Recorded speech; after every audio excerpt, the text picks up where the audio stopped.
ഇന്ന് ക്രിസ്മസ് ദിനമാണ്. അതുകൊണ്ട് ലൂക്കയുടെ അങ്കിൾ അവനായി ഒരു വൂൾഫിന്റെ ടോയ് കൊടുത്തു.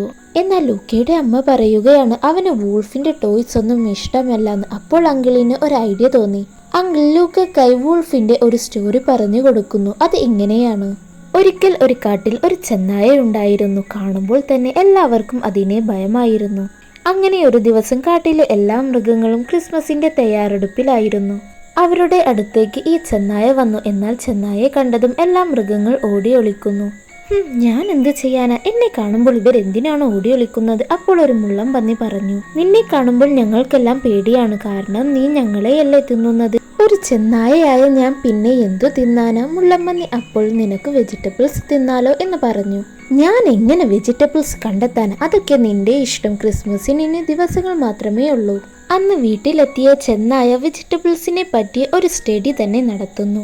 അങ്ങനെ അവൻ കാട്ടിലിറങ്ങി അവൻക്ക് കിട്ടുന്ന വെജിറ്റബിൾസ് എല്ലാം എടുക്കുന്നു. എന്നാൽ മറ്റു മൃഗങ്ങൾ ഇവനെ കണ്ട് പേടിച്ച് ഓടുന്നു. ചെന്നായ പലതും ഉണ്ടാക്കി ട്രൈ ചെയ്തു. കൊള്ളാം, അടിപൊളിയായിട്ടുണ്ട്.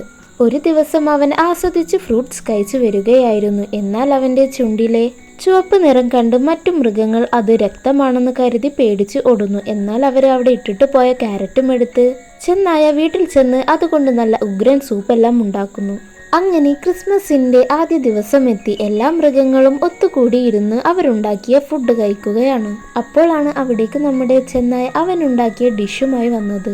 അവനെ കണ്ടതും എല്ലാ മൃഗങ്ങൾ ഓടി ഒളിച്ചു. പാവം നമ്മുടെ ചെന്നായ. എന്നാൽ അവിടെ ഉണ്ടായിരുന്ന ഒരു കുഞ്ഞു സ്ക്വിറൽ തന്റെ കയ്യിലെ ഫുഡ് ചെന്നായക്ക് കൊടുത്തു. ചെന്നായും അവനുണ്ടാക്കിയ ഡിഷിലെ ഒരു പകുതി ആ സ്ക്വിറലിന് കൊടുത്തു.